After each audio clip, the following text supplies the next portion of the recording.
Welcome all of you for the regular Thinking Thursday. Today we have Acharya Vinodji for his regular Bhagvat Puran, and we are lucky to have him here. It is our pleasure to tell you that it is the 24th session. We feel blessed to have you in this Thinking Thursday. So welcome, Acharya Vinodji, and now you can start. Yes. Do you want to put the shloka on the screen? Yes. Sure. Who will lead the shloka first? Yes. Narayanam Narayanam Namaskrutasya Namaskritya Naram Naram Chev Chaiva Narottamam Narotamam Devim Devim Saraswatim Saraswatim Vyasam Vyasam Tato Tato Jayam Jayam Udirayet. Udiraye. Translation?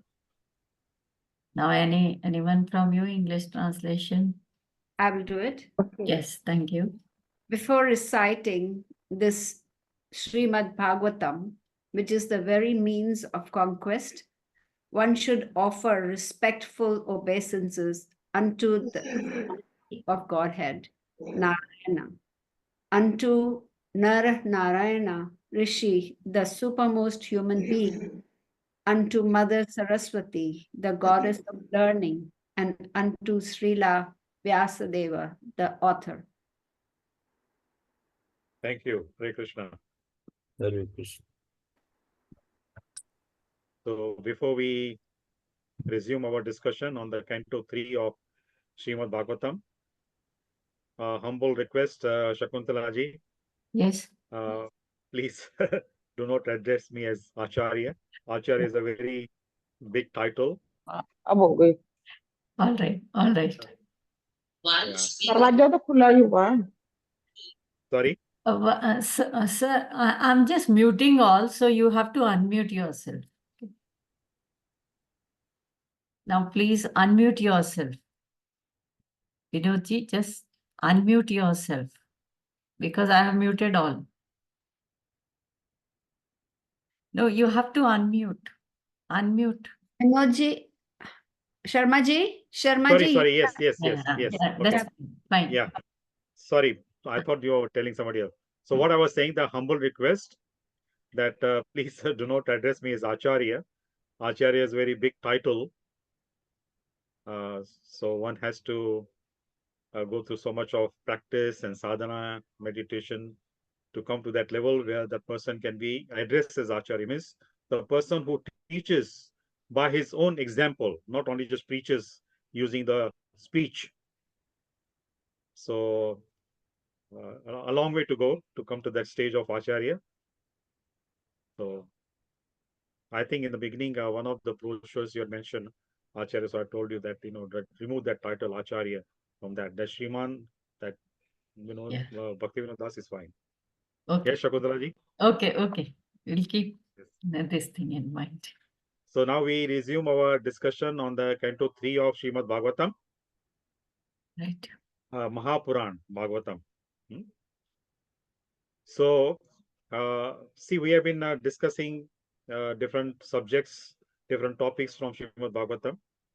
And now in this third canto, we are discussing how Mahatma Vidura met Maitreya Muni and how he addressed Maitreya Muni, how he put forward his questions in a very systematic way, in a very humble way. So from his acharan, from the behavior of Vidura, we can understand how a disciple should behave. When a disciple goes in front of his guru, what should be his mindset, what should be his behavior, and what kind of mood he should speak to his guru. So the mood should be like a very surrendered mood, not in a challenging way. Many times people, they ask questions in a very challenging way. They have some preconceived answers in their mind, and they ask for the sake of asking to see whether the speaker's answer matches their preconceived answer in their mind or not. And if it matches, that means the speaker is good. If it doesn't match, speaker is not good. The guru is not good. So that's a kind of a default most of us we have in this Kali Yuga. So from Vidura's behavior, we can learn how a disciple should behave. Vidura himself was a great devotee of Krishna.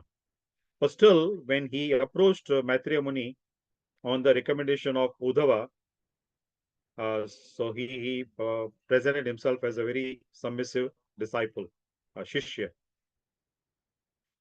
So now this topic we have been discussing for some time. So today we will discuss about the creation.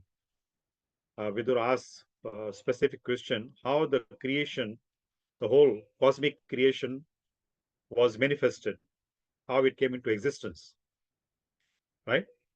So in one of the sessions, we talked about the main 5 ingredients or 5 aspects or 5 principles, elements of this material creation. I'll just give you a hint. So first one is Purusha. What's the other 4? What are the other 4? Prakriti. Purusha, Prakriti, yes. Prakriti. Yeah. Correct. Purusha, Prakriti, then The what 5 are we called? elements. 5 elements. No, I'm not talking about those 5 elements. Okay. These are original 5 elements, 5 principles, you can say. So Purusha, Prakriti, then we are called Jiva, Jiva Atma, Yeah. right? And then we have Kal, time. Kala, yes, time.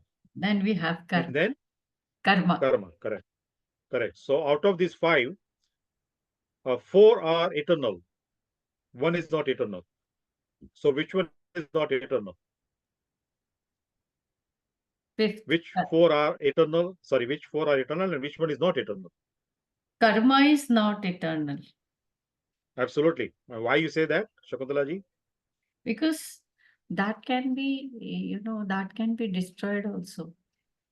That means that can be balanced. One day it can, and anyone's karma can get over also. Yeah, so karma finishes when for good karma, we get the reward. So that good karma is dissolved. And for bad karma, we have to pay the penalty, right? We are punished. So when someone goes through that penalty as a result of bad karma, so that bad karma also gets dissolved. So karma is not eternal. So Purusha, Prakriti, Jiva, and Kala, they are eternal. So Kala in the spiritual world is different from the Kala in the material world. It's a perverted form of Kala in the eternal world. So Vidura asked him about how this whole creation came into existence, how it manifested. Now the whole creation, it is also, as we said, it is eternal. So it exists. Sometimes it is seen, sometimes it is manifested, and sometimes it is unmanifested. So when it is unmanifested, at that time also it is existing, but we cannot see it, right? We cannot experience it. But that doesn't mean that it is completely gone. It is annihilated. It is not, right? So we need to understand this part, that 4 aspects, 4 principles, they are eternal, and karma is not eternal. The Jiva Atma's kind of properties also same. They are like Paramatma.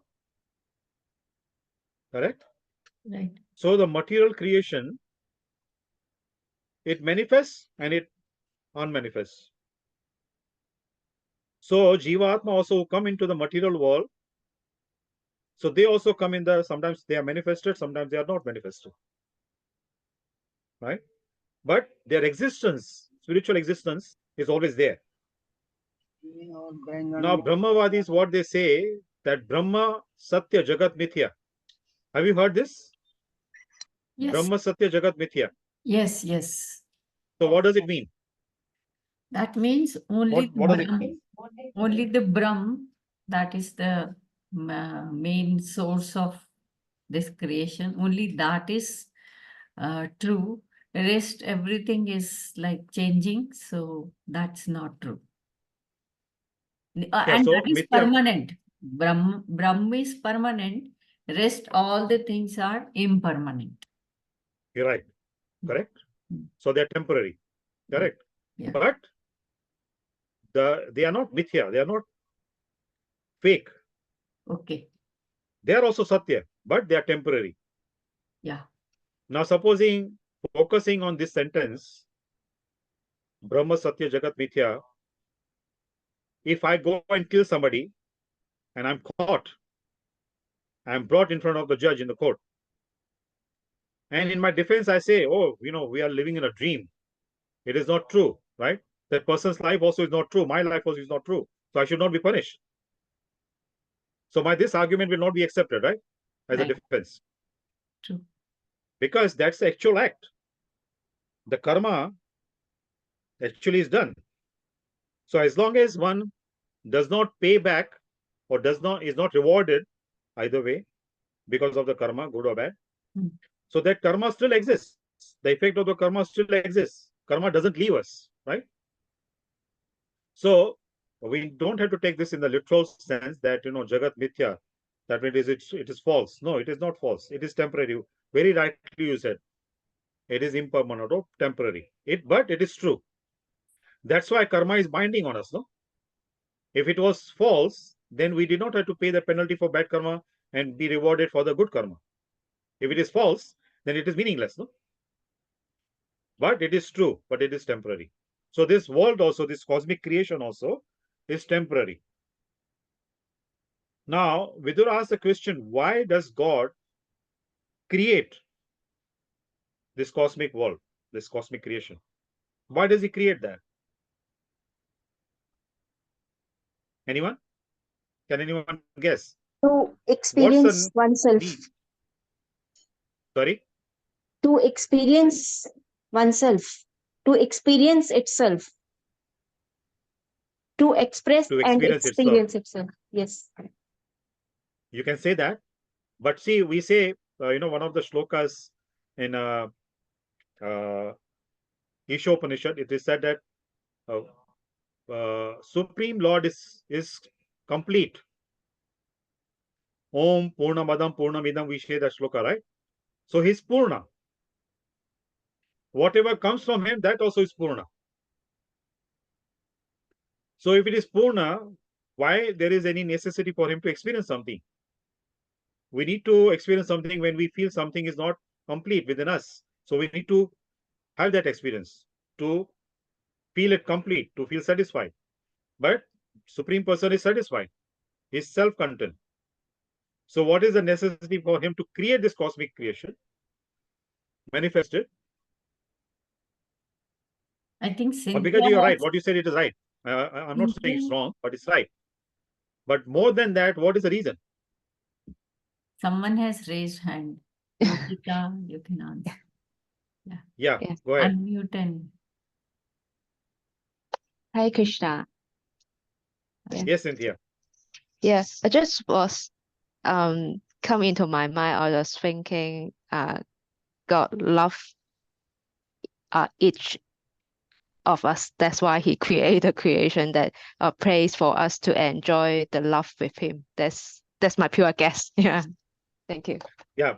See, what you said is right. Out of compassion, he creates it. But he doesn't create for our enjoyment. He creates this world, the material creation, he manifests it so that we can learn, we can live our life, and then experience, mainly the bad experiences in this material creation, can make us feel frustrated, fed up, so that the desire becomes stronger to go back to the eternal world where there is no misery. Vaikuntha. Kuntha means anxiety, misery. Vai means without. So the place which is without any misery, we should go there and live there eternally in his association. So to strengthen that desire, the Lord manifests this cosmic creation, and he brings us out from his womb. The Mahavishnu, who is the expansion of Krishna himself.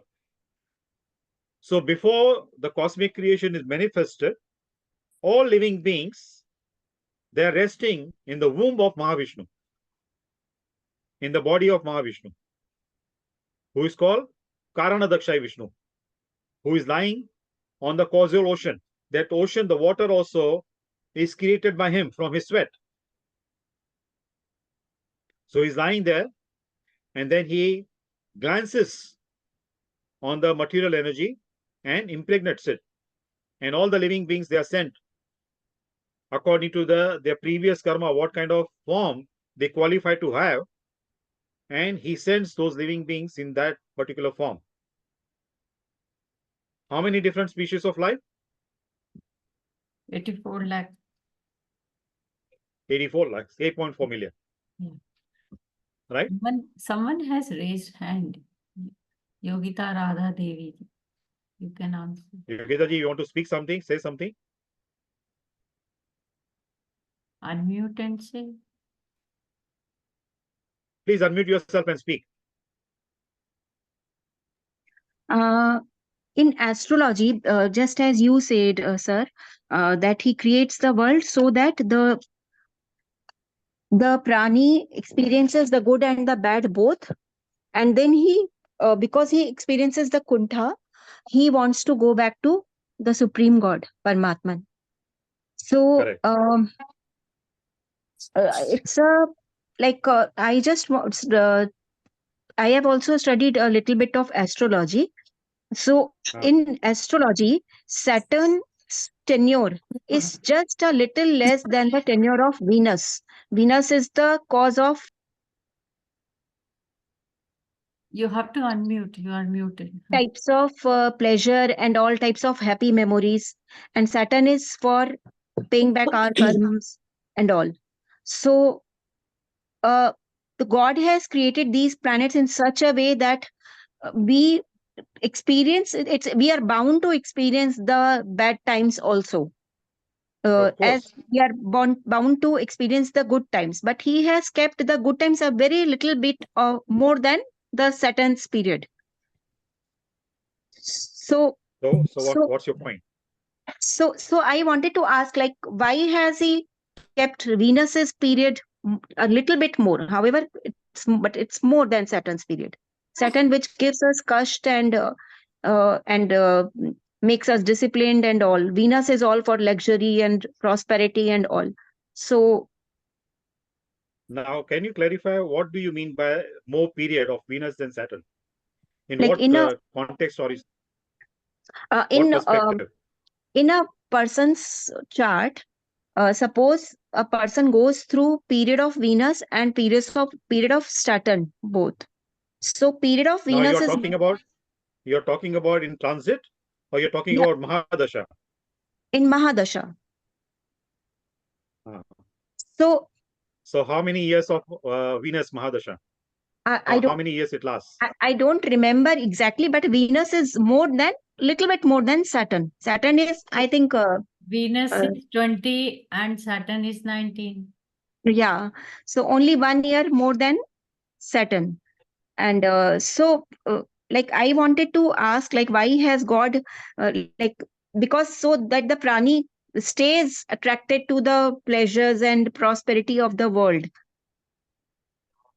Yeah, now see, when you talk about Mahadasha, and there is, another part we talk about the Saresati, right?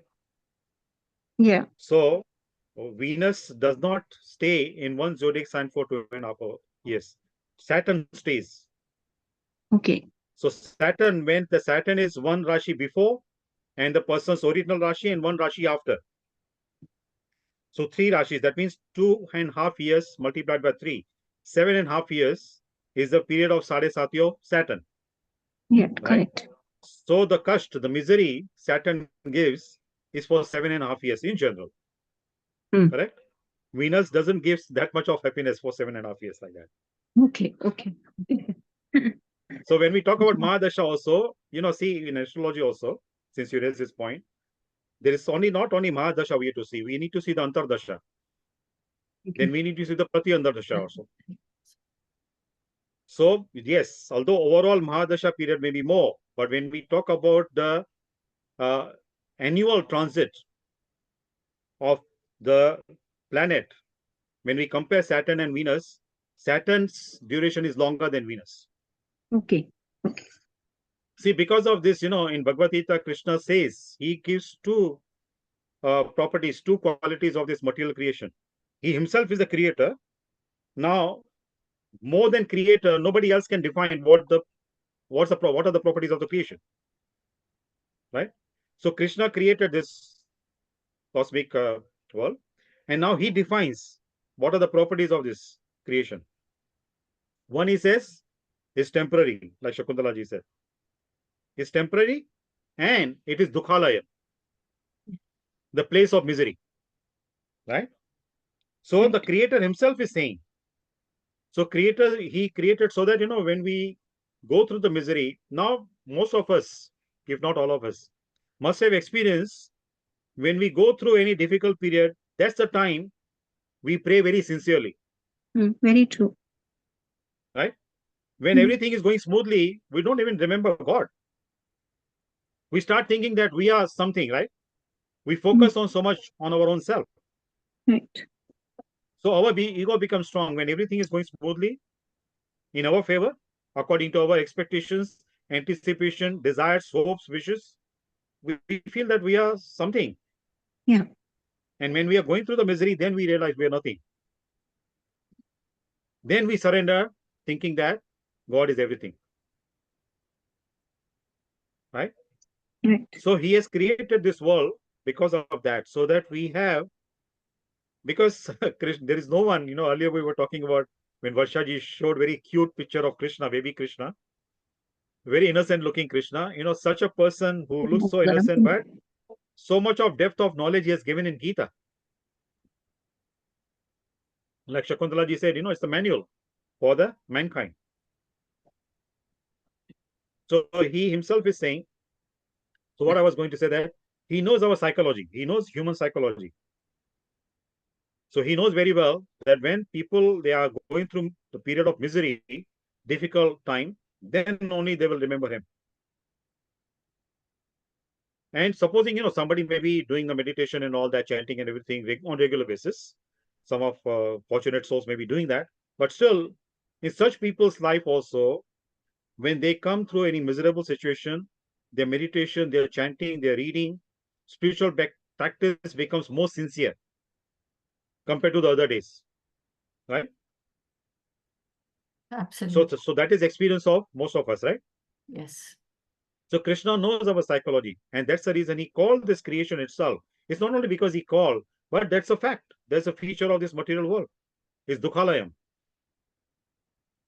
In Garud Purana, it is mentioned that whenever people feel that they are very happy, this is a new age thing, always think positive, be happy and all that.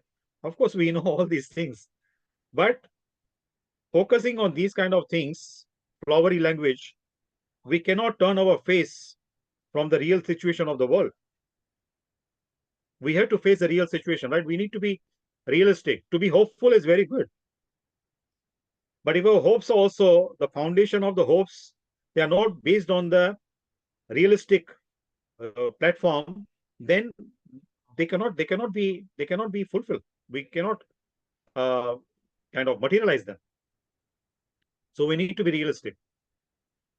So coming back to that point, what Ambikaji was, I think Ambikaji, right, who said about Saturn and Venus. Yes. Yes, So sir. overall, yes. So overall, the Saturn's period is longer, and Saturn also, because he punishes us for our wrongdoings, he also is considered as Guru. Guru is a person who corrects the disciple, right?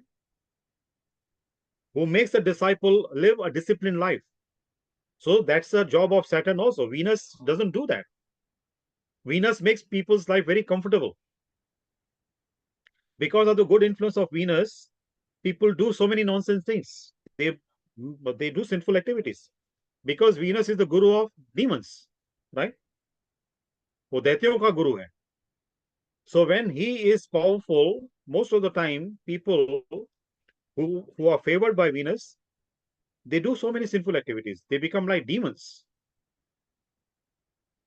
उनका जो ज्ञान है वो लुप्त हो जाता है, अथवा जो ज्ञान होता है, जो बुद्धि होती है, they use their intelligence in wrong things. So are you satisfied with this part, Ambika ji? Yes, sir. Yes, sir. Yes. So going forward, so because Krishna said, this is a material world, as Sorry, Cynthia also said. Bhaktivinod. Sorry, Sorry. somebody wants to say Hare something. Krishna. Yes, that's me. I forgot to unmute my phone. Sorry.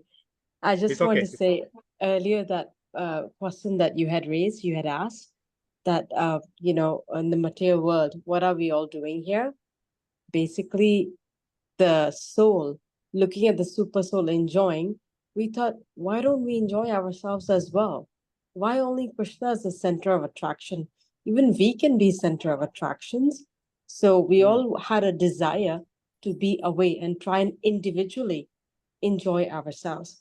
And Lord Krishna, being so merciful, he let us do that by creating Yes. the material world and atmosphere. But look at us. We are so self-centered that we forget anyone and everyone else and the Lord, and we put our happiness in the center. The result is the karmas that go on. Yes. In one of previous sessions, we talked about it.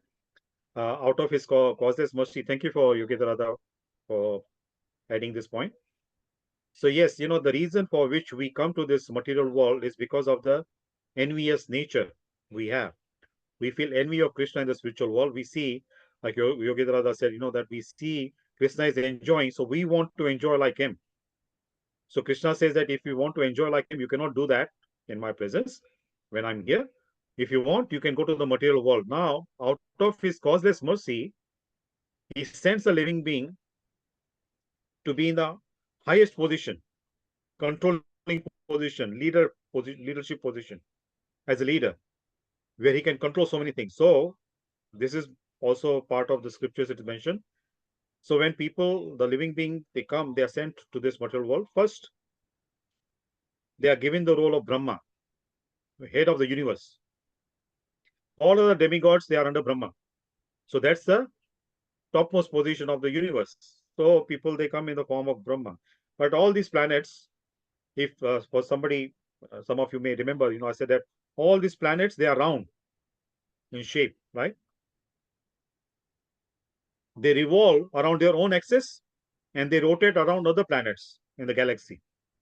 Right. Does anyone remember? We discussed this in one of the sessions previously.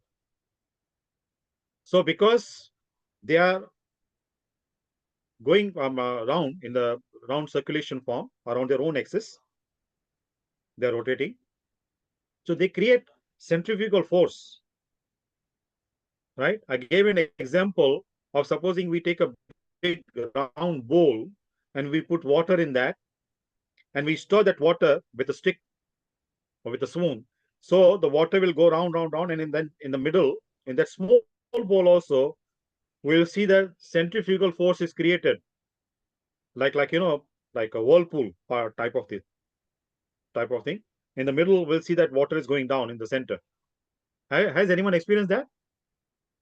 Yes, yes. Can anyone add something? In a round bowl, when we use a stick or spoon to stir the water, it will go round.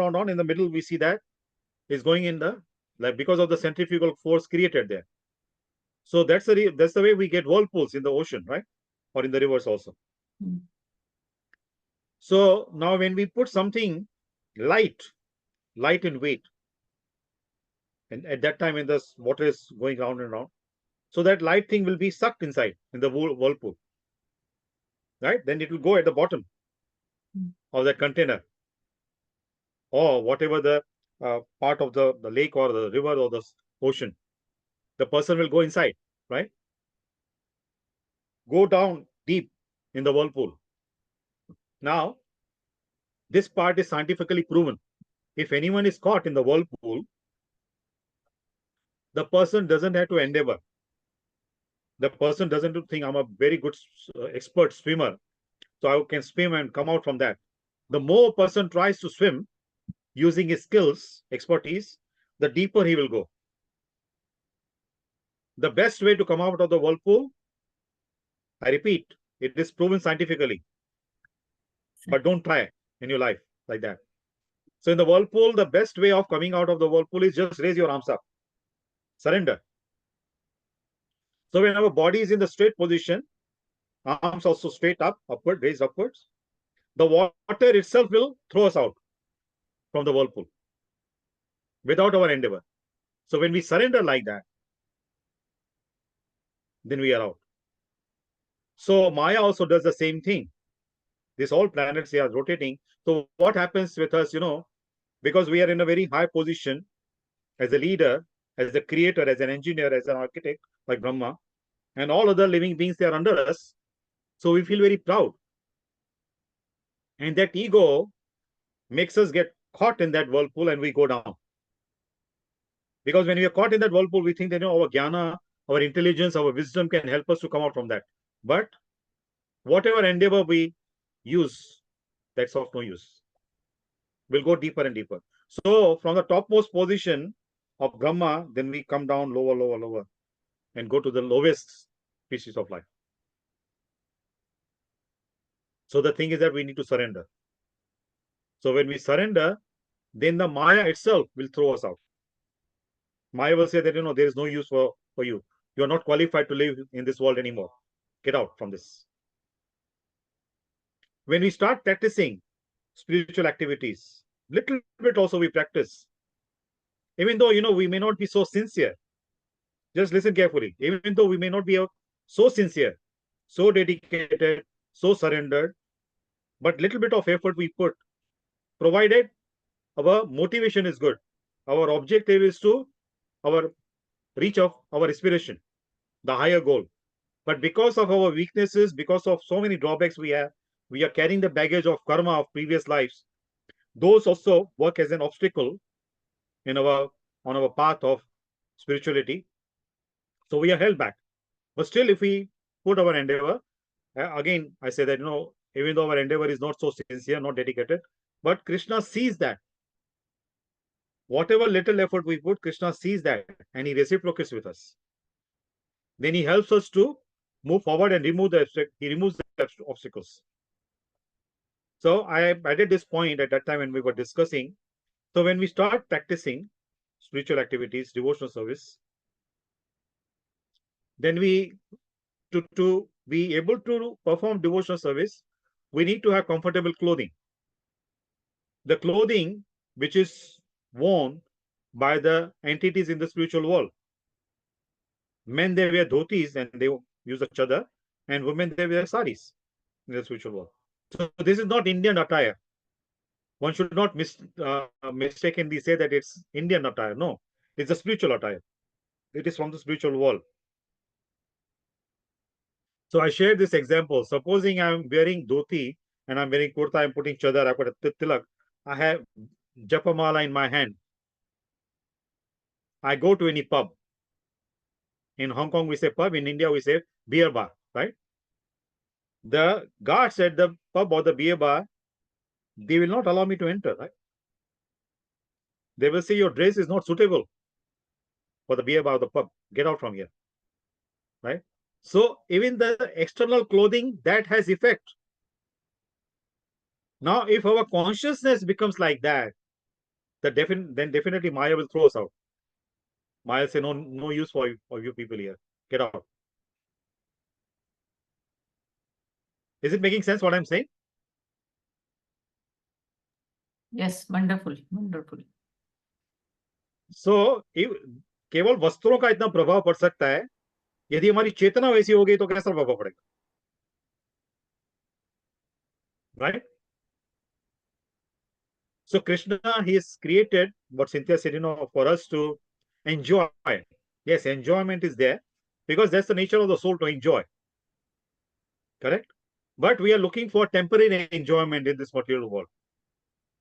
the enjoyment which doesn't last. So I was saying in Garud Puran, it is mentioned, when the person is put in the river, pushed down in the river, like, he's about to drown, die.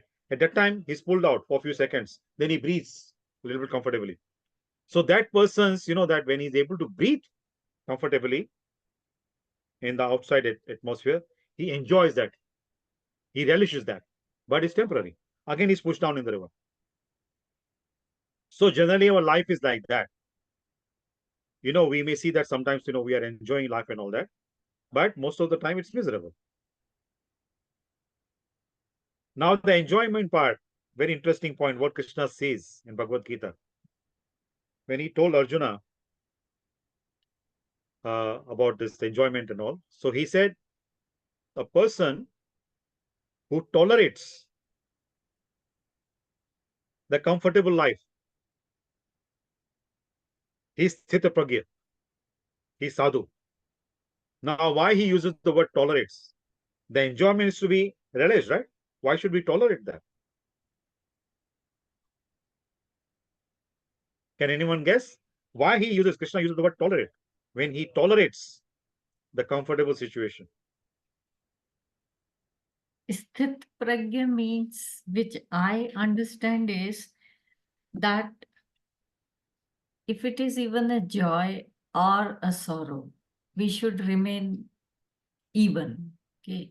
Yes. If it is joy, equipoised, we should yes. not become very happy. If it is sadness, sorrow, then we should not become sad. So that's Correct. why I think he says tolerate, so that Yes. we remain on an even. एक समान स्थिति. Sorry. नमस्कार. एक समान नमस्कार, स्थिति, स्थिति प्रज्ञा means Yes. की Yes. एक समान, कुछ भी हो उन्होंने समान रहना. Correct. So have to be equipoised. So he uses the word tolerate so that we are aware, we don't get carried away by our whims. Most of the time, when we are enjoying, we feel so excited, so enthusiastic that we think, oh, everything is comfortable, then we become unaware about our role as a human being, what we are supposed to do. So when that unawareness, agyan, ignorance comes, then we commit sinful activities. And that becomes a binding, that makes our life miserable. So to avoid that situation, to prevent us from that situation, facing that situation, Krishna says that you learn to tolerate the comfortable situation in life. So when somebody is tolerating comfortable situation, he will be so strong that misery will be nothing for him. He will not have to endeavor extra to tolerate miserable situation because he's tolerating enjoyment. Right? Am I making sense here? Yes. Right? Very So this is what, difficult this practice. is, that's why it is said, Bhagavad Gita, when we read, we need to study. We need to scrutinize.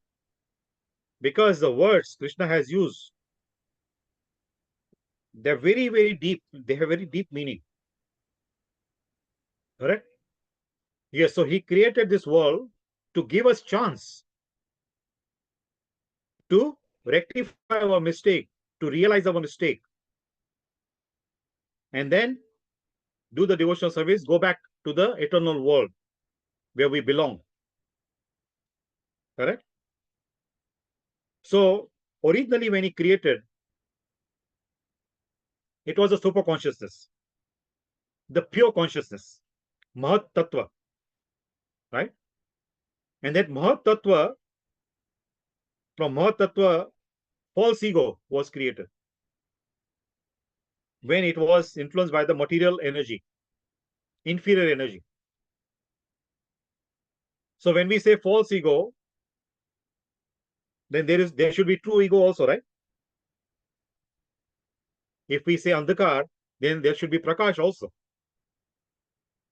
Correct? So what is our true ego?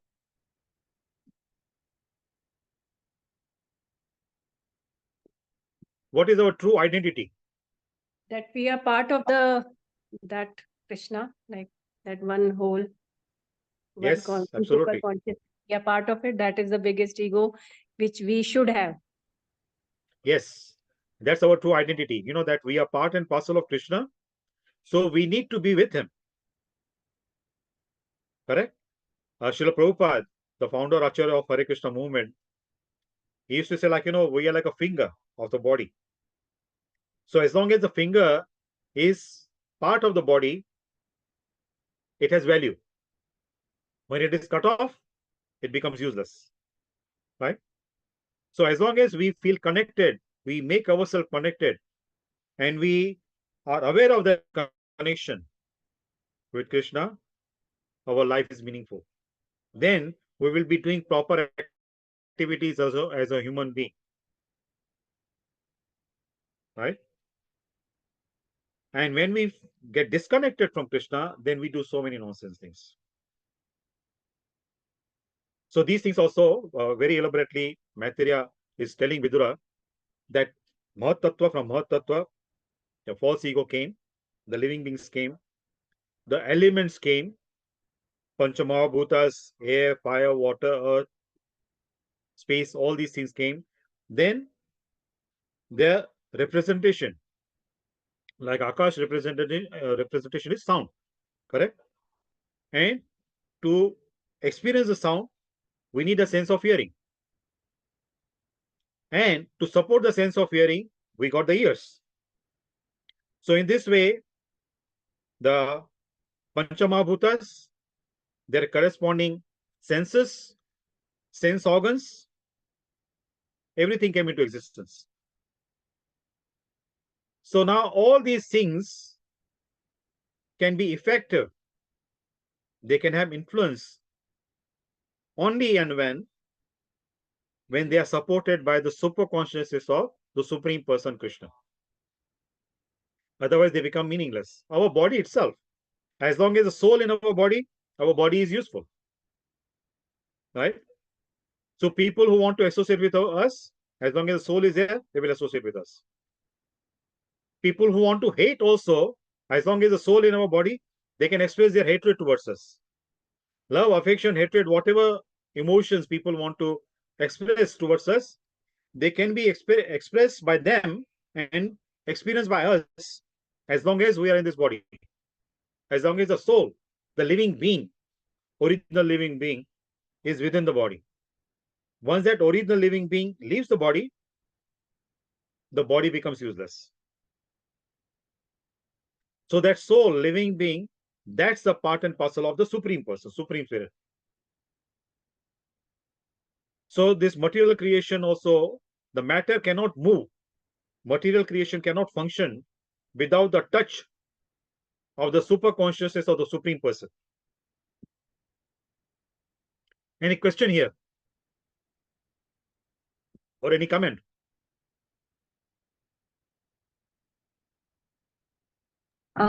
Sir, may I? Please go ahead.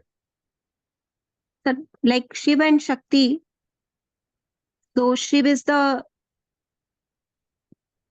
energy or the consciousness, and Shakti is the matter.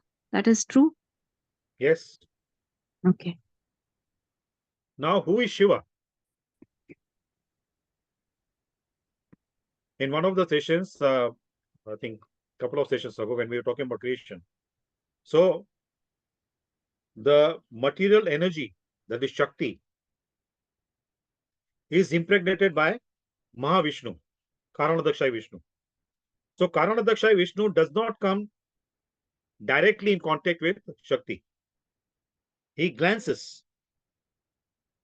वो केवल उसको निहारता है, उसको देखता है, उस पर अपनी दृष्टि डालता है. Only he glances the Shakti, material energy. So his glance is Shiv Shambhu. The glance of Mahavishnu in the personal form is Shiv Shambhu. He is Lord Shiva, original Lord Shiva. See now, since you raised this point, I want to take the opportunity what we have discussed before. For some of you, it may become like a revision. For some of you, it may be like first time. So Mahavishnu glances at the Shakti, at the material energy. So his glance personified is Shiv Shambhu. original Shiva. Then in the creation, there are millions of universes. And in each universe, there are millions, billions, and trillions of planets. Right? So Mahavishnu also, he expands himself in the each universe. He expands himself and comes in the each universe as Garbhodakshay Vishnu to support that universe in the galaxy, in the creation. And again, he expands further. He expands himself further as Kshirodakshay Vishnu, or we say Paramatma. Then he resides not only in each living being, but in each cell, in each atom. Atom, apparently it may look like a matter, right? But still the matter has some energy. Correct? Matter has that energy. True. So that energy comes from the Kshirodakshay Vishnu.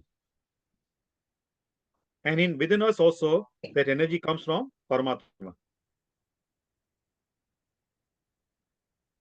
So then as Mahavishnu expands himself and comes into each universe, Lord Shiva also, the Shambhu, also expands himself and comes in the form of Rudra in each universe. And he takes part in the Leela of the Lord, in the activities of the Lord. So this is the way in Srimad Bhagvatam, the creation is explained. And then the first person who's created in the universe is Brahma. And Lord Shiva comes in the universe, each universe as Rudra from in between the eyebrows of Brahma. At least he came in this universe in that way. Right? And then all of the demigods, they come. Now demigods, they are in charge of taking care of different activities in the universe. And our body also is the miniature of the universe. So demigods, they reside within our body also. Right? I want to share with you one example. Some of you may be knowing about a little bit about Ayurveda or our science of health. Yes, sir. Sir, Sorry? I have received some education from Vaidya ji for 1 year or something like that. Yeah. Do you know anything about Ganesh Kriya? No, sir. What is Ganesh Kriya? No, I don't know. Ganesha, Lord Ganesha, is in charge of wisdom, right? Intelligence. Correct? Right. Now, when we talk about the intelligence is normally in the upper part of our body. Correct? Correct.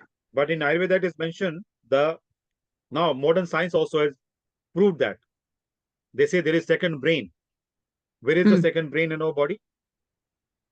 In our gut. Where is it? Yes. So the modern science says it's gut. But in Ayurveda, we say it's near the anus, rectum. Yeah, it's in the Muladhar. Correct. So, you personally might have experienced, or you might have heard from people who suffer from constipation. They cannot think clearly. Very true. They cannot focus on their activities. They cannot focus on their work. Their mind becomes disturbed very easily. Right?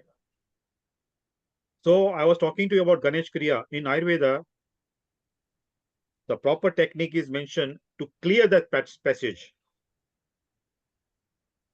so that the obstacles are removed. When the motions become clear, the balls are clear, then the thinking can be clear. Okay. So in this way, different demigods, they are in charge of taking care of different parts of our body. Now, not only our body, but our surroundings also. How many directions are there around us? 8. 8 directions? 10. 8 10 or directions. 10 we say, na? 8 10, or 10. 10. 10 10 दिशा बोलते हैं. That's Disha, yes. Yes. Yes. 10 directions. 10 10. directions. 4 main directions, east, west, north, south. Then Yeah. 4 corners, Yeah. and then up and down. Up and down. Because when we do the Kara Shuddhi and all, we like do it in all 10 directions. Correct. Correct. So 10 directions. Now each direction is ruled by a living person. So this thing also is elaborately explained in Garud Purana. You know that in the context, it is the explanation is given that living being, when anyone wants to do any sinful activity, the person will do sinful activity hiding from others. Mostly people do sinful activities in the dark time of the day, thinking that nobody is watching me. But there are entities, the rulers of the 10 directions. They are called Dasha Digapal. That means the rulers of the 10 directions. And there are the entities who are in charge of different time period of the day. There is a special deity who is in charge of the daytime when there is sunshine. Then there is a deity who is in charge of Ratri, Ratri Devi, right? So she is in charge of the dark side of the day. So how can we hide? And these are the witnesses who will come on the, like in English we say that on the day of judgment, when we are brought in front of Yamaraj, and we may use the same kind of, our nature, human nature, completely deny, no, I did not do that. What's the proof? What's the evidence? We may ask Yamaraj. So Yamaraj will bring the witness. Now, these kind of sinful activities, offenses committed in the night time, these you did in the daytime, but hiding from other people. And these are the witnesses. Now, these witnesses are such who cannot be bought. We cannot bribe these witnesses. They will not change their statements because of bribery. How can we bribe? We won't have anything to take with us right there. Everything will be left behind. All the bank balances will be left behind. So how can we bribe these people? So these are the witnesses. All these are created by the Lord. So yes, he has created this world for our enjoyment and suffering also, to gain some experience, to come to our own senses. That what are we doing? Why are we wasting our time here? Better we go to the place where there is no anxiety, no misery, no worry, no discomfort. And the life is eternal. The 3 basic qualities of Atma, living being. All the living beings have these 3 basic qualities. Atma's qualities are same like Paramatma, same like Bhagwan, right? The 3 basic qualities each soul has: Sat, Chit, Ananda. What does it mean?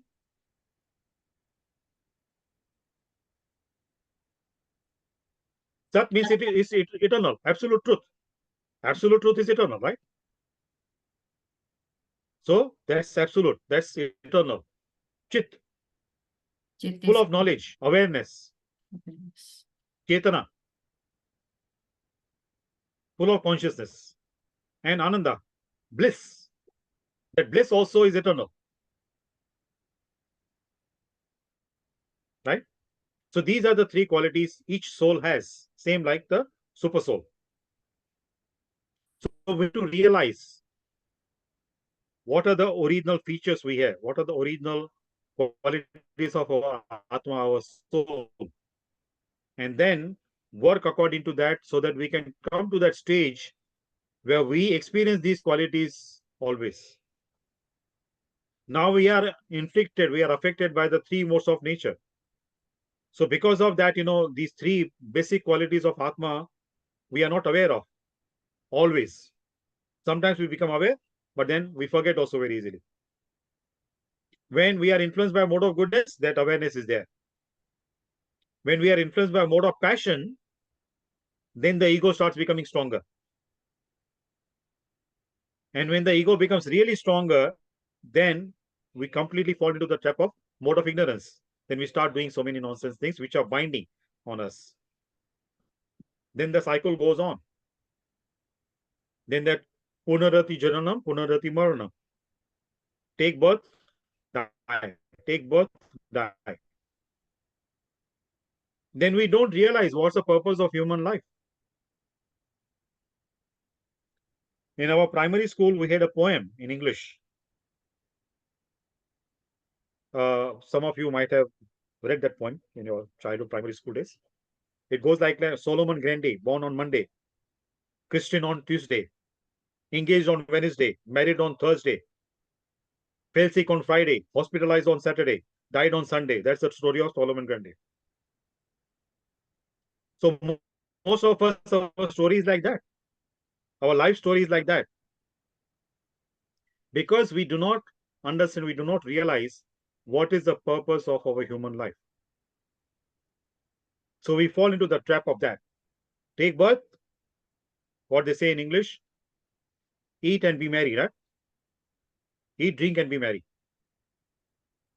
So this is very superficial kind of consciousness. Now, if you have studied under some Vedya, you said 1 year, so you might have heard or learned about different koshas, right? Annamaya kosha, Yes, sir. Pranamaya sir. kosha, Manamaya kosha, Vijnanamaya kosha, and Anandamaya kosha. Anandamaya Kosha. So most of us living our life at the Annamaya kosha platform. People, especially who are poverty stricken, they just only are looking for something to find so that they can survive. Such people, they cannot think beyond that. They want to just get some food for survival. So they cannot think beyond that. And people who have comfortable life, relatively, they also focus on enjoyment.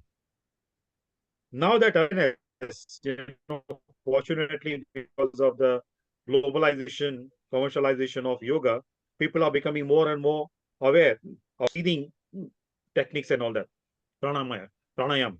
So they come to the pranamaya kosha. But now, their intention of coming to the pranamaya kosha, the motive behind is not to advance further, evolve further. They want to come to the pranamaya kosha so that they can join annamaya kosha. They go to the manamaya kosha after that. If they are influenced, the material energy, the mana kosha is a little bit shattered or shaken, then emotional effect they feel. Now to control that emotion also, they can do some breathing techniques and all that to stabilize their mind. So only that thinking, the motive is only among these three koshas: Annamaya, Pranamaya, and Manamaya. Vijnanamaya, very few, very seldom, very fortunate souls can rise or go deeper at the Vijnanamaya kosha. That means that knowledge, true knowledge, to acquire true knowledge, what's the purpose of human life? And then when they get proper awareness, they can control their mind, they can control their breathing techniques, they can discipline their eating habits.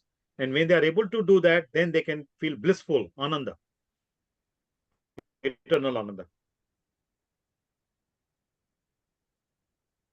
But unfortunately, there are only very, very few fortunate souls who are able to rise themselves to that level or go deeper at that level.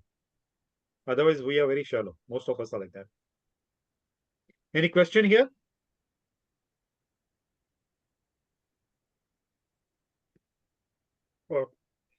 Or any comment?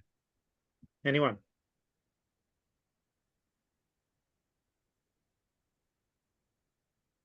So how does our birth limit us? Because in astrology, we study that there is prarabdha, there is sanchit karma, and there's kriyaman karma. So it is said that in जैसे कि एक गाय खूंटे से बंधी हुई रहती है, और जितनी दूर तक उसकी रस्सी जाती है उतने ही देर में वो घूम सकती है। एस्ट्रोलॉजी में Correct. हमको इस चीज का एग्जांपल दिया जाता है कि हम अपने कर्मों से Correct. Correct. सिर्फ उतनी दूर तक ही जा सकते हैं जहां तक हमारी रस्सी हमको ले जा सकती है। तो क्या ये Of भी course, yes. हमारा हमारा कर्म या हमारा जन्म डिसाइड करता है कि हम अपने इस जन्म में कितना प्रोग्रेस करें, कितना इवॉल्व करें? Very good point you raise. Now see, this is a very good example what you said, that जितना घेरा रस्सी का होगा, गाय उतनी दिशा तक जा सकेगी। उससे घेरा उसका बड़ा नहीं हो सकता है।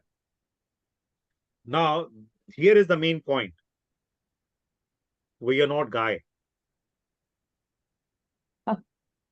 Example is very appropriate, but now human beings, we have that liberty.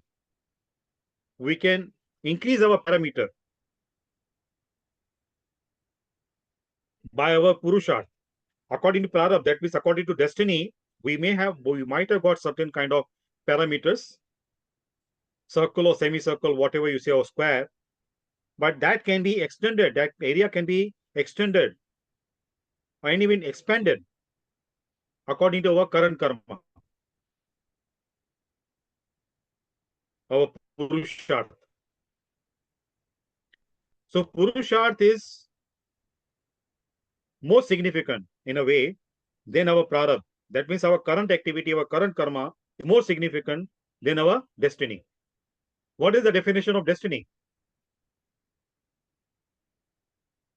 How do we define destiny? So Anyone? suppose something happens and we think about it, then we form an opinion about it, then we act according to it, and then what happens again forms an opinion, brings a thought to our mind, and through this, like this, our karma defines our destiny. Actually, what we think about the thing and how we react and how we form the thought or how we attach it to a particular emotion, according to that our karma forms and our personality traits form, and that creates our destiny. So the original process starts from the thought process at the mental level. Correct? When the thought is there, we keep on contemplating that activity at the mental level first, then it translates into the physical activity. When it becomes physical activity, then it becomes true karma, and it becomes like a habit. It becomes our nature. So then we get trapped in that kind of habit, right? So then we cannot extend our parameter. We just limit ourselves in that area. Then we are really that guy, khunte se bandi hui guy, then we become like that. Correct. But when we realize, we understand that our consciousness is can be much more evolved than a guy, than a cow, and we endeavor, we can break that trap of that habit. We can come out of that. That ability also Krishna has given us, provided we are able to use it. We are able to use it and we are willing to use it. When we are willing to use it, then Krishna will support us. Then we can evolve. Our whole sphere can be lifted upwards. Then we don't remain at this kind of dimension. Our dimension also can go up.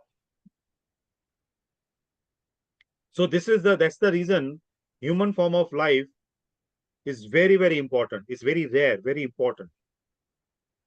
It is much more important than the demigods who are residing in our body and controlling our body's activities. Our form is much more important than the demigods. So this is the gateway. From here, either we go to the lower spheres, lower dimension, or we go at the higher dimension. So the decision is ours. Krishna has given us free will. Now, how we use that free will, if we use our free will properly, according to the injunctions given in the scriptures, then our will, our future can be brighter. But if we misuse our free will and do nonsense things, then the future may not be so bright. right? Thank you, sir. It's really So liberating we need because to, my yes, go ahead. astrology teacher told us, like all the students, that your astrological chart says this, and you can only act in this sphere. You cannot go beyond it. So that also limited our thought, that at a Hmm. point we become helpless. But now listening to you, it is very liberating, sir. Thank you. Thank you. So yeah, see, when we talk about this only from the karma kanda perspective, now this astrology, all these things, they come under the section of karma kanda, and some things may go to the jnana kanda. But when we go beyond this, both karma kanda and jnana kanda, come to the platform of devotion, then our whole parameters change. All parameters change. In karma kanda and jnana kanda, the technique, the process, the procedure is very important. How we do things.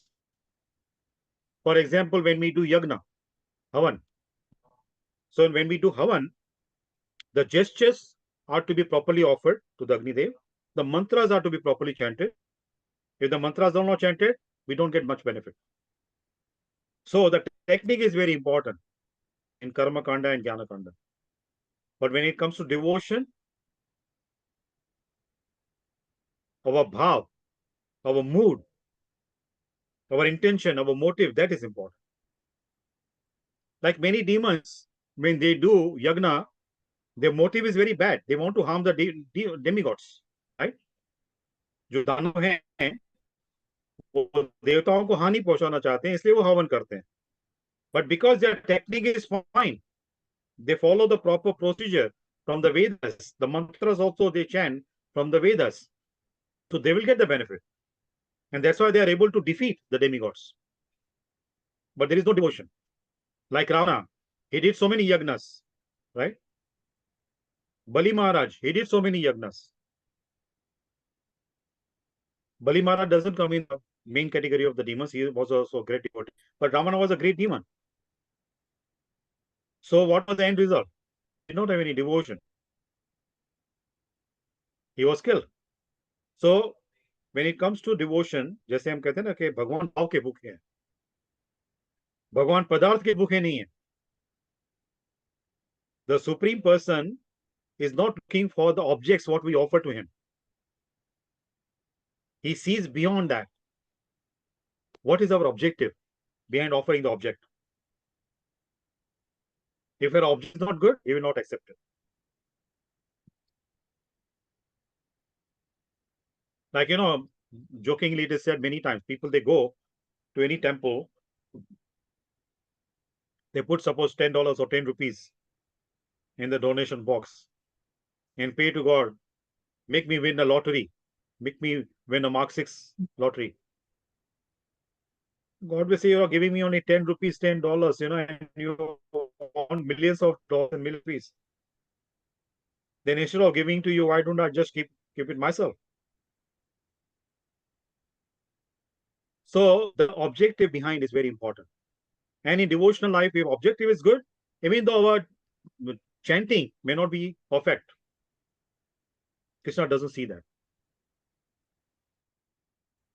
Krishna treats his devotees like small children. A small child, when the child is hungry, he may not say, Mama, give me food, I'm hungry. He will just cry. So the mother will understand, now my baby is hungry, I feed him, right? So Krishna also doesn't see whether we are chanting the mantras properly or not, whether our articulation is properly or not, like big gyanis, big panditas. No. Innocently also, whatever way we are able to convey our message, Krishna will get the message. Because he's omniscient, right? He understands everything. He understands all languages. So whether we articulate it or with the gestures tell him, or even we don't say anything, Krishna can understand the language of silence also. That's why people who meditate, Krishna listens to them, right? They are not saying anything to Krishna. They are just only meditating, they are only focusing on it. So Krishna can understand the language of silence as well. Not only what we articulate. So if the person who can understand our silence, and if there is any mistake in the articulation, in the chanting of the mantras, he will ignore it. So this is the difference between Karma Kanda, Jnana Kanda and Bhakti. So in Kali Yuga, Bhakti is the easiest, not only in Kali Yuga, in all yugas. Bhakti has been the topmost yoga, Bhakti Yoga, compared to all Ashtanga Yoga, Dhyana Yoga, Jnana Yoga. Beyond all yogas, Bhakti Yoga is the supreme. Right? Because see, other yogas, they are male energy, right? If you say Gyan, it's a male figure, masculine. Dhyan, masculine. Ashtanga, masculine. Correct? Bhakti is feminine. And Maya also is feminine. So male energy can get attracted to Maya, female energy. But Bhakti is female, right? Feminine. So Maya cannot harm the Bhakti. Am I making sense here what I'm saying? Interesting. Shakuntala ji, you It said is something? interesting. Yes. But why Bhakti Yoga is highest? Bhakti Yoga is the highest. And Maya cannot harm Bhaktas. Maya will stay away from the Bhaktas. As I said, just by the dresses what we wear, we go to any pub or any beer bar, we will be thrown out. This is not the place for you. So if our consciousness is absorbed in the devotion of the Supreme Person, Maya will definitely dislike us. Dislike in the sense, it will support us so that we can leave this world very quickly. Right? So I will stop speaking further here. Now I open the platform for question and answer. If somebody wants to comment or ask any question. Namaste, Acharya ji. I'm Subhi here. हाँ बोलिए हमारा ये सवाल था, आपने बताया था पहले किसी एक सेशन में कि ये कैसे कलयुग आया था, तो ये जो आपने जो बताया है तो हमेशा एक दिमाग में रहता है ये सब ज्ञान और ये सब चीजें तो ठीक है, बट कलयुग में सबकी मति तो भ्रष्ट रहती है और कलयुग में ऐसा भी नहीं है, माया और ये भक्ति चाहे फेमिनाइन एस्पेक्ट हैं, बट जिस तरह से आजकल सोसाइटी में एलजीबीटी और ये सब हो रहा है, तो ये मैस्कुलाइन अट्रैक्ट करता है फेमिनाइन को, बट फेमिनाइन को भी करता है, तो भक्ति से माया भी हो सकती है. Yes, absolutely. What is it? Yes, आज के युग में सब कुछ हो रहा है. हाँ, तो ये जो आपने कहा ना कि ये लोगों की मति मारी जाती है, people's intelligence is lost. It's not only happening in Kali Yuga, it was happening in the previous Yuga also. That's why the Lord had to come in each Yuga, no, to correct the living beings in the material world. If their intelligence was so good and all that, nothing bad was happening, nothing abnormal was happening, then there was no need for the Lord to come in those yugas. But Lord had to come.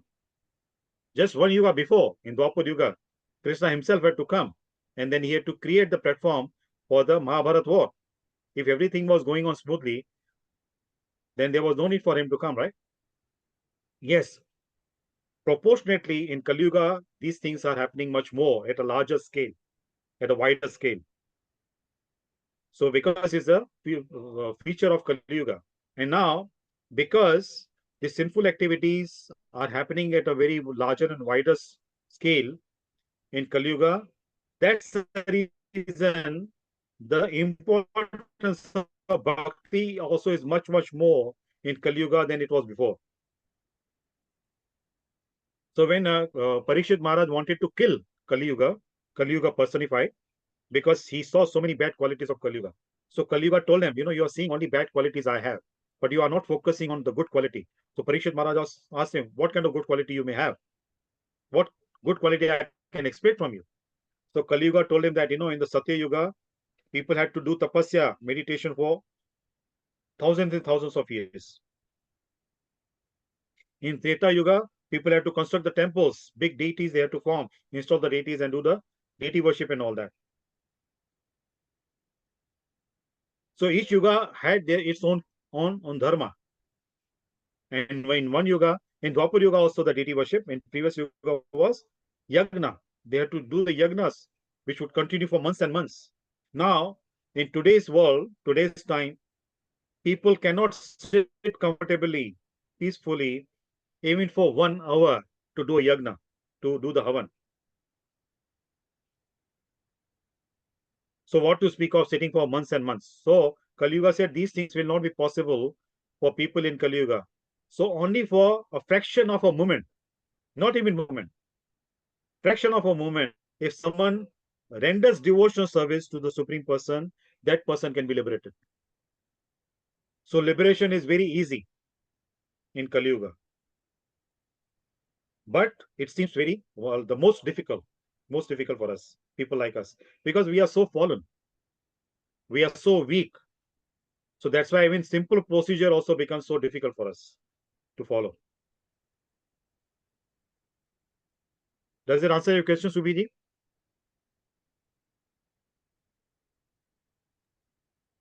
Ji, thank you so much. You're welcome.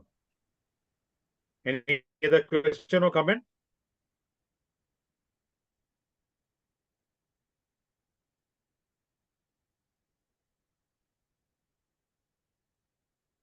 Yes, Cynthia.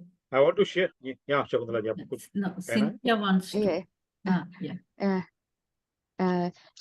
Thank you very much for the teaching. So I have one question and one comment. So for the question Okay. is so I think as first better you you give your comment. okay, yeah.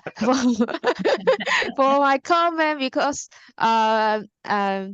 sorry because I'm not so familiar with the name because I know someone has mentioned I don't know how to pronounce this correctly. Sorry for that. But No problem. No problem. when I listen to the about astrology, about the Saturn, so I would like to share my experience. Yeah, because Yep.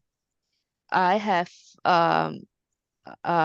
astrologist to help me to do the build the birth chart, and then I can remember on her review report, and she mentioned that turn your trauma into a blessing.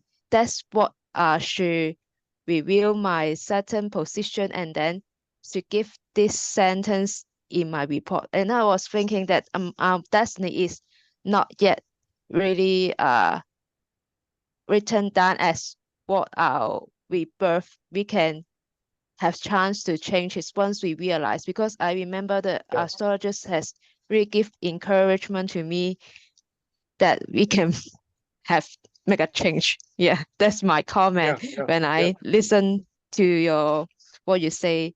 And then for my question is because I remember a devotee has talked to me the other day that she say that we need to put many efforts so that we can try to that Krishna can see what we do, because as you mentioned only Krishna can help us to get out of this Maya world. But I just wonder how can I know and make sure that Krishna will see what I'm doing and yeah, help me to get out of this ocean of misery. Thank you. Yes. Very good. Your comment, very nice. You know, like when we are going through any kind of bad period due to the influence of any malefic planets or planets.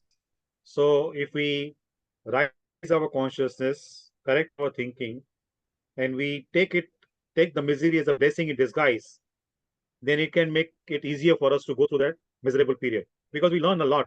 We learn a lot. Personally, we learn a lot, and we learn about people also, because In miserable time only we'll come to know that who is our true friend, who is our true well-wisher. Correct? So it becomes like a lesson for us. So it's a blessing in disguise. Then we become more aware how to deal with such people. Correct? Many of the people, they're pretenders. They pretend to be well-wisher, good friend, but actually they may have some hidden motives. So that's a different part. Now coming to the question, we need to endeavor, yes, though devotional life is easy, but maintaining that continuity, consistency, being persistent in our activities, devotional service, that can become difficult, right? So now to maintain that consistency, to be persistent in our endeavor, devotional service, we need to seek the blessings of Krishna, support from him. Now, how can we understand whether Krishna is supporting us or not? And how can we understand whether we are advancing spiritually or not? Right? Then our nature, our habit becomes like that. We look for validation from others. How we are doing, what we are doing. Right? Always we are looking outwards, for getting validation from other people, whether doing good or not. And the validation we are seeking from those people also, they are not so much aware of what they are saying. Right? That's the reason today somebody may admire us, appreciate us, praise us, right? And give good remarks. Tomorrow, a little bit wrong happens, that same person will criticize. So we should not depend on such inconsistent people for their validation. We can judge ourselves. This question was asked by one devotee from our guru also. How can we measure? How can we find out? What is the yardstick to measure to find out we are advancing spiritually? So very good answer our guru gave. He said that if we are able to control, restrict, discipline our activities and do not fall into the trap of vices, right? Bad habits. Do not succumb to the vices. We are able to control ourselves. That means we are advancing. But when we succumb to the vices, succumb to our material desires, wrong material desires, that means you are not advancing. So he said, don't ask anybody else. Don't wait for anybody else's certificate, validation that you're advancing. You yourself can judge. And when it comes to Krishna, whether Krishna is reciprocating with us or not, when we chant Krishna's name or when we are reading Bhagavad Gita, if we can feel the presence of Krishna, that is Krishna is supporting us. Krishna is accepting our devotional service. No matter how many faults there may be in our devotional service. But if we are able to feel his presence, then we can think that Krishna is with us. Like in the beginning, Varshaji posted a very cute picture of Krishna. So he looks very innocent. So while looking at the picture also, if we are able to feel Krishna's presence, no matter what kind of form is that, whether it's a marble deity, wooden deity, stone deity, or even a picture on a paper. But if we are able to feel the presence of Krishna, that energy of Krishna, then the form, the material of the form is immaterial, is secondary. That feeling, that experiencing that feeling, that's more important. So from this we can understand that Krishna is with us. Krishna is accepting, even though our service may be, devotion may be faulty, but if he's making us feel in that way, that means he's accepting. And that's the nature of Krishna. Because nobody can become perfect in this imperfect world. Imperfection can be perfect in this material world. And perfection always is kind of affected by imperfection. So nobody can be perfect in this imperfect world. So Krishna knows that. And when he sees that, in spite of having so many challenges, in spite of having so many obstacles, distraction, deviations, but still we are maintaining to walk on that path, Krishna appreciates that. And while walking on the path, We may fall many times, no problem. So we should not feel guilty. We should not start cursing ourselves. Oh, I'm so bad. I'm this, I'm that. No, don't waste your energy on criticizing yourself, cursing yourself. This is the nature of the world. And we are carrying the baggage of so many weaknesses from our previous lives. So those weaknesses also can make us fall many times. But as long as we keep on looking at the final goal, we have the awareness where we need to reach at the end of this material life, our human life, and we keep on walking in the same right direction, the journey may get extended, but eventually we will reach the destination.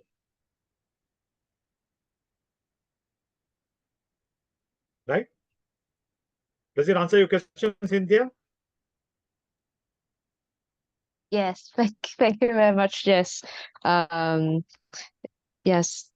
Yeah. So I right now we know we see the answer from inverse, not from ours Yes. or other people's. Yeah. Thank you very much. Now see, here I want to bring that point, very important point also. See, sometimes our mind can be very tricky, right? So sometimes when we do something offensive, some kind of sinful activity, the mind can be very tricky. He can help us to justify what we are doing. Then there is no room for us for improvement, right? Because justification is there. Oh, you are so weak, not a problem. Don't worry about that. So we need to be very, very, very mindful, because we need to focus on progressing upwards, not going downwards. So if we understand the trick, very sneaky feature of mind, then we will understand how mind is trying to trick us. So we should not fall in that trap. Like, here I want to share with you one example, analogy. Like there was one young boy, small boy. He had a habit of stealing things from neighborhood. He would steal different objects. So the neighbors came to know, and they went to complain to his mother. So his mother said, no problem, he's a small child, don't worry about that. And she would not chastise, she would not correct her child. So when the child grew up, became adult, became a big thief. He started stealing more valuable things from people's homes. So eventually he was caught by police. So the king punished, he announced a punishment, capital punishment for him. So when he was going to be hanged, death, before the capital punishment was going to be executed, king asked, what is your last wish? What is your last desire? So he said, because his hands were tied behind his back. So he said, I want to just speak to my mother. So his mother was brought on that platform where the preparation was made to execute the capital punishment. Now he could not do anything. His hands were tied behind his back. So he went close to his mother. He bit her ear and pulled it out. So she felt so painful, bleeding. Then everybody was surprised. The king also said, wow, what the nonsense, why are you doing that? Then he said, I have become the thief. I became the thief, and I came to this stage because of my mother. Because she did not correct me in childhood. If she had corrected me in childhood, when the neighbors complained, if she had listened to them, then I would not be facing this situation. Now, because she did not listen to them, her ears are the problem, main culprit. So that's why he pulled her ear. So the point I want to make, our mind also can be like that mother.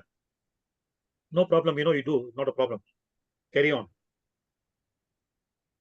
Because many people, the motivational speakers, they speak that you need to forgive yourself before you forgive somebody else. So there is a limit also, right? How many times do you keep on forgiving yourself? If we become that, we have that habit of just keep on making mistakes and forgiving ourselves, there is no chance for improvement. So the point I want to make, we need to be very mindful also. We should not become too harsh on ourselves. At the same time, we should not become too lenient. too ignorant about what's happening in our life. Am I right? Yes. I have one more question, Acharya ji. Boliye. Yes. I lost my mother-in-law 12 days back, and since we are Brahmins, we have some rituals which are done every day. And these are the Yes. long rituals, like they take 6, 7 hours every day, and we have to spend lots of money in lakhs and all that. So my question is, we are generally talking about soul consciousness, and we are talking about the karma. So in present time in Kali Yuga, is it, I mean, the bhav is more important or the ritual is more important? If the soul has to progress and go to the other realms, is it necessary for us, like as children, or like she was my mother-in-law, that we have to perform these rituals with technique and with the, like you said, no, right kind of mantrocharan, or just a bhav is important? Yeah. I mean, Now see, if a the bhav rituals. of just praying that her soul should progress and move on, we should have that bhav, or we have to go through these 13 days rituals which are so strict and time consuming and financially also, I mean, it takes a lot of money to Of course. involve the pandits and all that. So there one clarification, because we've done it for my in-laws, but when the time comes for us, is it required for my children to follow these rituals? Yeah. So now see, I would speak to you. I would give the answer to you based on Bhagavad Gita. Now this karma kanda thing, these rituals, they are part of karma kanda, right? Now Krishna says karma also, there are 3 categories. The karma which is in mode of goodness, mode of passion, or mode of ignorance. Now mode of goodness means, person does that karma with full conviction, with full faith, with full devotion. Correct? I need to do this, whether it's for the benefit of me, my children, or my ancestors. Whatever is there, it is my obligation, this is my duty, I need to do that. So that is with full conviction and full understanding. What is the procedure? What is the objective of that procedure? Now, I don't know that how this procedure is being done in your family or whoever the priest is coming. Here, I want to emphasize on this point. It is the duty of the priest or the purohit who is doing the ritual to explain to the beneficiaries, the hosts, what is the objective of doing certain ritual and how it should be done in a proper manner. Correct? So when there is proper explanation from the person who is doing it and proper understanding from the people, the beneficiaries who are doing it. So when that stage is there, that is called the activity or ritual done in mode of goodness. Same thing, when the person wants to do as a show off thing, so that my name should be sung, should be spread around, that I did this for my mother or my father or my mother-in-law, my father-in-law, whoever it may be, my sister. I should get some fame in the society, that how dedicated as a daughter or as a son-in-law or daughter-in-law I have been. So when kind of ego is there, that I want to get recognition, I should be awarded, rewarded by the people, that is mode of passion. And mode of ignorance is neither the priest knows what is to be done, how it is to be done, nor the beneficiary is interested. They just do out of the formality, like mainly obligation, that what the other people will think if we don't do it. So that is sort of mode of ignorance. So the karma which is done in mode of goodness, that will benefit all the parties, all the categories. Ancestors, the current generation, and the previous future generations. So now, here you need to decide what category you belong to, or what your other family members, which category they belong to. If you feel there is so much of pressure and all that, then it will go in the category of mode of passion. Then the interest is not there, right? Now, person loses interest also when the whole procedure is not properly understood by the beneficiaries. And if it is not properly explained by the officiating priest, it's an obligation of the priest to explain each and everything, how it is to be done. Now, I want to share with you. Some time ago, I went to kind of ceremony, somebody passed away. So the priest was doing the ritual. Now the person, the son of that lady who left the world, he was getting confused what is to be done because no proper explanation was given about the procedure, that what is required, what you need to do and all that. And the priest was holding the holy book or the mantras in his hand. And then again and again he was pulling his foot to sit comfortably with his other hand. And the same hand which was touching his feet was touching the holy book. So this is not proper etiquette from the priest's perspective. If the priests, they do not respect the holy books, what kind of things we can expect from common people, ordinary people? So the people who are supposed to set some examples, standards of cleanliness, proper etiquette to be followed, how much respect should be given to holy books. If they do not follow, then how the other people will follow? So unfortunately, nowadays, in most of the cases, if not all cases, most of the cases, people, they do these kind of rituals just for the sake of doing them. So when you talk about this, if you have proper devotion towards the Supreme Person and towards the spirit soul which left the world, then you focus, if you are able to focus. If not, then little bit of devotional service, even one mala you chant on behalf of the departed soul, that will benefit, that will cover up all the things, all the rituals. And here also, again, I want to warn, like I just said before, we also need to be mindful that many times what happens, we try to find some excuse. Like we say, if the legs are weak, we blame the knees. That means the person's own intention is not there to do it. And then little bit the person hears, these rituals are not used, no need to bother, no need to do all these things. Then the person feels, oh, easy way out. Then the person will give the example of the other person who stopped him or her from doing that. Actually, I wanted to do it, but other person said like that. So that also should not be the case. Because in this karma kanda, we need to be very, very mindful. If we don't want to do it, we cannot do it, then we need to see what is the easy solution.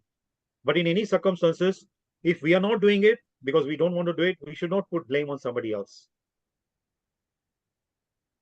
So nowadays, these rituals are becoming very, very lengthy. See, in all cases, the rituals should not be so lengthy.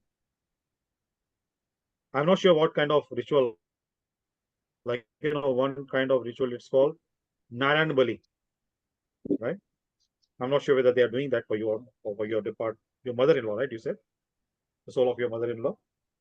Yeah, here you have to do So some not- rituals and then go and dispose those whatever things in a river, and then come back, take bath, and again do something, and then again like something. And the priest explained every ritual, why we are That's doing it good. and what is the meaning. And we have That's very good. If he's doing that, that's very good. Then then you'll be able to do it with full conviction. So these rituals are meaningful. These are part of the karma kanda, part of the Vedas, and Vedas coming from the Supreme Person himself. So these are not fake things. These are rituals which are bona fide, authentic. But they are to be done in a bona fide way, authentic way. So when they are done in a proper way, proper understanding is there, proper explanation from the priest side, proper understanding from the beneficiary side, and there is no problem doing it. Just a little bit 12 days period, 12 days time, supposing parents, they have given us whole life, we live for so many years. For such people, we can spare 12 days, right? Who are giving us life, compared to life, proportionally 12 days, nothing, right? So it becomes our duty to do it. Yeah. So I'm sorry, I did not want to offend anybody. Just I wanted to share with you what I feel, since you raised the point. Understood. And especially my mother-in-law went at a ripe age of 90, and throughout her life, she was following these rituals. So to respect her, we also did it. Yes. So see, when we talk about whether these rituals are bona fide or not, when Mahabharata war got over, so many soldiers were killed, so many warriors were killed on the battlefield of Kurukshetra. So now King Yudhishthir became the emperor. So Vyasadeva told King Yudhishthir, now you are the emperor, and now the soldiers' family also is gone. Nobody is there to do the rituals, the Shraddha ceremony for them. So, being the king, you are their father. So it is your duty to perform the Shraddha ceremony for the departed souls who lost their lives on the battlefield of Kurukshetra. So Yudhishthir Maharaj did the rituals for everybody. So when we talk about, whether these rituals are bona fide or not, yes, they are bona fide, provided they are done with the proper understanding. Thank you. Yeah. Vinod ji, namaskar. Yeah. May I speak? Namaskar ji. Yes, Vinod, please. I just wanted to say कि कई बारी भाव, as you said, the motive and the intention should be there, है ना? Isn't it? Yes. अगर उसके बिना तो कोई काम कुछ हो ही नहीं सकता है. और आपने बहुत सही कहा कि if you even do one mala in respect, that is important. Like I feel कि Yes. once I am no more, it doesn't make any difference to me, because I will be, my Atma will be treated according to my good karmas and my bad karmas, isn't it? Yes, of course. But still, Uma ji, right, your name? हाँ जी. See, here we also need to understand, many times people, they see, that when we are dead, the whole world is dead. But it doesn't work like that. When our soul is going on its own journey, then whoever is left behind in our family, the descendants, so we can benefit from their good activities, and we can feel the pain because of their bad activities. Till the time we get another body, when we get another form, then the effect of the descendants' activities much less. Their effect is still there, but much less. But as long as we are going on our journey to Yampuri to see Yamraj, 12 months period is required, is needed for that journey. So during that period, the descendants' activities, they have very strong influence on our subtle body. So we should not completely neglect it. We should not completely dismiss it. Effect is there. So for that reason, if we give proper knowledge to the descendants so that they can do their duty after we have left this body, it will benefit us. Agree. Thank you. My notion was कि once I'm not there, yes, I know the pain is there. Experience, that's what it is there in Guru Puran also, कि इतने दिन तक आप आसपास रहते हो, you can feel the pain. Rather, even you can guide. I have experienced people guiding also, helping out, other thing. Yes. But अगर वो भाव से करेंगे तो ठीक है, नहीं भाव से करेंगे तो कोई उसका मायने नहीं रह जाता है. तो सही बात है. अभी देखिए, because of this, in the 18th chapter of Bhagavad Gita, the concluding instruction Krishna gave to Arjuna. That is the essence of Bhagavad Gita. What he told Arjuna, Sarva Dharma Parityajya. You give up all religions. Karma Kanda, Jnana Kanda, everything you give up. Surrender unto me. right? Now these rituals also, they are dharma, they are part of dharma, right? They are bona fide rituals, activities, because they are coming from Vedas. The procedures are mentioned in the Vedas, what kind of mantras are to be chanted, in what way, at what time, everything is mentioned in the Vedas, so they are bona fide. These activities, rituals are bona fide. So they are dharma. But unfortunately, in Kali Yuga, we may not be able to follow each and everything properly, right? And that's the reason Krishna told Arjuna, you give up all religions. He did not tell Arjuna, you give up all irreligion. He told Arjuna, you give up all dharma. He did not say, give up all adharma. No. Even this dharma also, though it is coming from Vedas, just give up. Surrender unto me, and I will free you from the outcome of your sinful activities, from the consequences of your sinful activities. So this kind of assurance Krishna is given. Now, we should not worship Krishna because of this assurance. We should worship because we need to worship him. We want to worship him. Yeah, Omaji? Thank you. Thank you. Got Hare it. Because I used to feel कि अगर करते हैं और भाव से करें तो ठीक, अगर बिना भाव के करें तो कोई मतलब नहीं है. This is what I felt. Because Yeah, so अगर as I said, हाँ, अगर उन्होंने मेरे लाइफ टाइम में ही मुझे रेस्पेक्ट और लव दिया है, सब कुछ दिया है, तो बाकी रिचुअल्स वो करें नहीं करें कोई फर्क, आई मीन आई फेल्ट कि कोई फर्क नहीं पड़ जाएगा उससे इतना. Of course. yeah, so from there, your perspective, you may say that, but see, the people who do that, who offer these kind of services, they also benefit a lot. What to speak of doing these kind of rituals? In Garud Purana, it is mentioned that if any child carries the corpse of any senior family member, the number of steps that person takes from the home to the crematorium, that multiplied number of sinful activities are completely gone. Just by carrying the corpse of the senior person of the family. So for that reason, it is, in the Vedas, in the scriptures, these kind of rituals are recommended. They are encouraged to be done. We should not find the easy way out. Oh, because, only if we just do this kind of thing, then all rituals are not necessary. We should not have that kind of mindset. We should do these, perform these as duty, as our duty. Right? Thank you. Yes. Thank you so much. You're welcome. Thank you. Hare Krishna. Anybody else has any comment or question? Yeah, thank you so much, Vinodji. I would like to point out three main points which you have mentioned. One is this only, that when we are on the spiritual path and if we make a mistake, then instead of feeling guilty, we should be little bit forgiving ourselves, but at the same time, we should not justify our mind that every mistake is okay. So Yes. creating balance.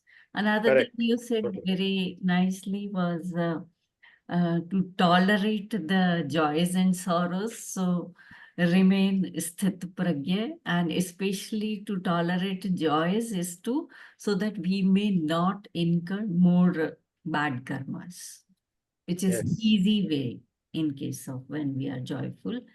And another interesting, you did say earlier, but it was really nice to point out that we are in this whirlpool of misery or whatever you say, but the best way to come out is to surrender yourself. Yes. Thank you. Yes. So these are really good points. Thank you. So this is a takeaway. Yeah, it is my takeaway. from this session. Yes. Yeah. From this session. Yes. Thank you very much for sharing this. Thank you. Welcome. See, this is what, we talk about when we have satsang. The satsang should be done in this way. We should absorb the essence of the discussion. And after absorption, we need to make conscious effort to follow that. Then we benefit. It should not be like a lip service. Anybody else? Concluding statement, concluding question?